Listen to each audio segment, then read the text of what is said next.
Hey guys, so welcome back to Model 3 UK. Good morning, good day and good evening to you depending on where you are in the world. Today I wanted to do a video based on something that's been coming for a long time, and that is like the top things that kind of bother me about the Model 3 that I don't like about it. Now, I guess this has been a long time coming, and I just want to make it clear that I actually love the car. This is not a complaint. This is not, I think the car's terrible. I just think that I'm an impartial person and I want to be fair, and I want to say, look, no car's perfect and neither is this one. And here are the main things that I dislike about the Model 3. So if you are in the market and you're potentially looking at buying one, you may look at this video and go, okay, these things that he says are a problem for him wouldn't bother me, and therefore I'm okay to go ahead and buy the car. Or they might look at one of these problems and go, that's a deal breaker for me, I'm not going to get this car. So I'm hoping if you're in the market for buying a Model 3, this will help you decide if it's the car for you or not. So here are 6 my top things I dislike about the Model 3. Okay, so number 1 is the accelerator pedal has no footrest next to it. It's literally accelerator pedal and then wall. The pedals here, this is obviously accelerator pedal, and you can see there's nowhere to put my foot next to it. This side has a lovely footrest, which is really comfortable for longer journeys, but there's nothing here. So I end up either hovering my foot over it, or if you rest your foot on it, if it detects even a slight bit of acceleration, it'll pop up with a message on the screen here saying that accelerator pedal pest, and it won't slow down or stop in an emergency. I just wish there was a footrest here where I can rest my foot and not press the accelerator pedal. I kind of get it. I'm guessing it's maybe a safety thing, I'm not sure, but yeah, I just wish there was a footrest for those longer journeys when I've got Autopilot on. Okay, so number 2 on my list today, I've actually got a little list here I've written out of things. It's trying to press certain buttons whilst driving. Now, because obviously the driving view is here, the screen is down here, and it's a touch screen, you physically have to look down to what you want to press. You can't do it like a conventional car. With my old Honda, for example, I could reach down without even looking, and as long as my hand went to the general area, I'd know if I was touching the right button or not, just by the feeling of it, or if it was a dial, I could feel it and I could twist it or press it or whatever. But here it's just like you have to physically look, because obviously it's a touchscreen. It's all smooth. There's no differentiation between each of the buttons you press. You have to touch it, so you have to look down. And especially with the performance car, because it's a lower ride height and it's a much firmer ride height, I believe, compared to the other Model 3s, it makes it a bit more jolty if you're on a bumpier road. So it's like trying to land the freaking Dragon capsule with the space station whilst drunk. You're kind of like going in, you're like, come on, here it is. What I end up having to do is rest my hand on top of the screen to use that to stabilize my thumb, and then I press it with my thumb, especially if it's one of the buttons down the bottom. But I guess it just still bothers me. Thankfully, regarding the buttons, the voice commands are getting better and better on the Model 3 now, so I find it can do things a lot easier, and I don't even have to look down, so I can just voice command what I want to do. Let's just try, actually. Open the glove box. But hey, straight on there. Make it colder. Booyah. Booyah. Number 3, okay, some people might argue that this is not specific to the Model 3, which I would agree with to a certain degree, I suppose, and that is protecting my alloy wheels.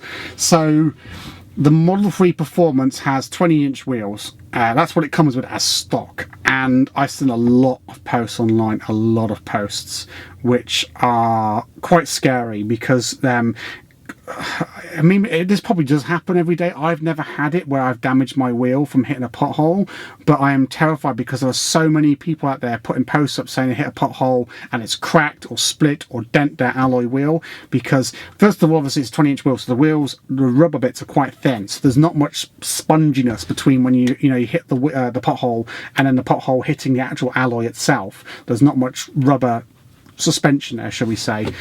But also, apparently, the way that the Tesla alloys are made, they are made in such a way that they're actually quite soft, so they tend to buckle easily. And I've seen Tesla Driver, on YouTube. He's got a dent in one of his front left-hand wheels on his performance. I've seen lots of posts online on the Facebook group Model 3 UK and other Tesla ones where people are constantly putting up that their wheels are dented or cracked or split, and they end up with punctures, flat tires as such from it. Not a puncture, that's the wrong word to use. But yeah, it means that when I'm driving along, especially if I'm on the motorway and I see a pothole, I'm swerving all over the place. I'm constantly trying to watch for them, and it scares the hell out of me that I'm going to hit it and just go with a flat, and then I've got no spare tyre in the back. I have bought my own spray and pray kit, but that won't help if I dent the alloy and air's leaking out because of that. Obviously, I've got the roadside assistance, but I'm not sure how reliable that is. I'm not sure if it's going to be a case of, oh, I've hit a pothole, I'm damaged, I rely on them to come and get me, and it's a 4-hour wait. I've not had to use it yet, but I will 100% document it if I ever have to use it. But yeah, I guess I want to get some winter alloys on this car, which will actually eradicate that problem completely. So I'll go with my smaller, maybe a 19-inch wheel, and yeah, that in the winter, especially on the UK roads, the roads could be really bad, and some of the country roads around where I live as well can be really bad as well anyway, just generally speaking. So I would like some like 19-inch wheels to eradicate that problem, and once I do that, then that problem will not be a problem anymore. Get my problem? Okay, speed limiter mode. Now this is one I want quite a lot, and it's a bit of a tricky situation to try and communicate for me, but my old Honda had a speed limiter mode, so I could turn on this little limiter mode and I could set it to say 30 mile an hour. So let's say I'm going for a town, the limit is 30 mile an hour, I know there's speed cameras, there's cars parked up everywhere. Now with my Honda I could just go 30 mile an hour and I still remain in control entirely of the car. I still steer it, I still accelerate, and I still brake, but the car won't let me go past 30 mile an hour no matter how much I have my foot to the floor. And that's what I want with the Model 3. It does not have that. It has the traffic aware cruise control. So yes, I can set it to 30 mile an hour, but the car still remains in control of the speed to some degree. If I tap the brake, it cuts off, so there's no point there. And if I accelerate, then I'm obviously going to go above 30 mile an hour. And in towns and stuff, if there's like cars parked on the side of the road, the car will suddenly think sometimes you're going to drive into the back of a car, and it will slow down and stop or hit the brakes like an emergency. And I'm like, no, it's fine, we're going to go around it. Just, yeah. I just wish I was able to remain fully in control of the vehicle but not have to worry about going over the speed limit, because with the performance as well, the acceleration is so sensitive, it can very, very quickly and very easily go above 30 mile an hour, even above 36. And because obviously it's an electric car with one gear, i.e. 0 to 164 in one gear, it's not like you can stick it into second or third, and then if you're going a bit too fast, you hear that engine revving, you're going, and you're like, hang on, why is it revving? Oh, well, I'm doing 45 and I'm in third. You know, there's no way to tell unless you look down at the speedo. It's very, very tricky and very easy to go above the speed limit. So that's just one thing I'd really like in the car, just a speed limiter mode. And now I know what some of you are saying, it's got it.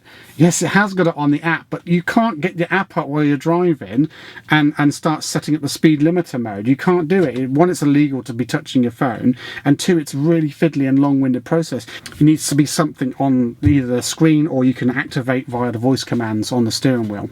Okay, so my fifth one is probably the Model 3's biggest asset, greatest asset, but also the worst at the same time, and that is Autopilot. Autopilot is fantastic. It is like more advanced than I've ever seen on any other car ever, but it is its biggest downfall as well, because it is still in development. It's still a developing system, and as such it does tend to do some crazy things. Even when it's not active, the car will be watching the roads in what I believe Tesla calls shadow mode, and it's watching to see what you do, and if it thinks you should be doing something at a certain occasion, do you do it? And obviously it's looking out for me as well. So if I do happen to drift over the line on the motorway, it will try and yank me back into the lane, unless of course I turn that mode off. If it thinks I'm going to crash, it will hit the emergency brakes, stuff like that. So it is one of its greatest assets because it is really good, but it also messes up with things as well. I mean, some of the stuff I've got here is just a phantom braking. I'm on the motorway, I'm approaching say a bridge, and it will just really stamp on the brakes. Now if there's a car driving too close behind me because he's just being you know, a tailgater, not paying attention, he could quite easily go into the back of me, and I think that's happened several times with other cars that have, you know, posted on the groups and stuff, their video clips. And the car doing crazy things, like one time I was getting onto a ring road and I was full in control, autopilot was not active, and as the road curved round, I'm guessing it saw the wall and thought I was going to drive at it, and it just yanked the steering wheel and screamed at me at the same time. And I was just like, whoa! Obviously, because I was in full control, I hadn't got autopilot on. I had my hands on the steering wheel, and I had to yank the car back into the lane, because it was a twin lane going onto the ring road. And thankfully there was no one there, and I reacted very quickly anyway because I already had my hands on the wheel. But it could have gone quite wrong. And you have to be very careful. You always got to be on your guard when driving this car, because although it can save your life and save an accident happening, it can also be a little bit twitchy and a bit of a burn. So you've got to be careful with it. So as such, I'm very heightened when driving. I do struggle to relax a little bit. That said, when I'm on the motorway on autopilot, it does help for certain circumstances for me to relax, but not all of them. The whole system has a long way to go, and I do look at it as a Kickstarter project. I do look at it as in development, and therefore, well, the car gets you to sign a waiver when you first activate it. So yeah, I just guess autopilot is, as much as I love it, it has its moments. Summon, that's another one as well. At the moment it's virtually useless, but it's getting there, it's developing. And my final number 6 complaint, I suppose, about the Model 3 is the windscreen wipers. They are a little bit hit and miss, I find. They could be better. I just wish, and I don't understand why they didn't put a rain sensor up here.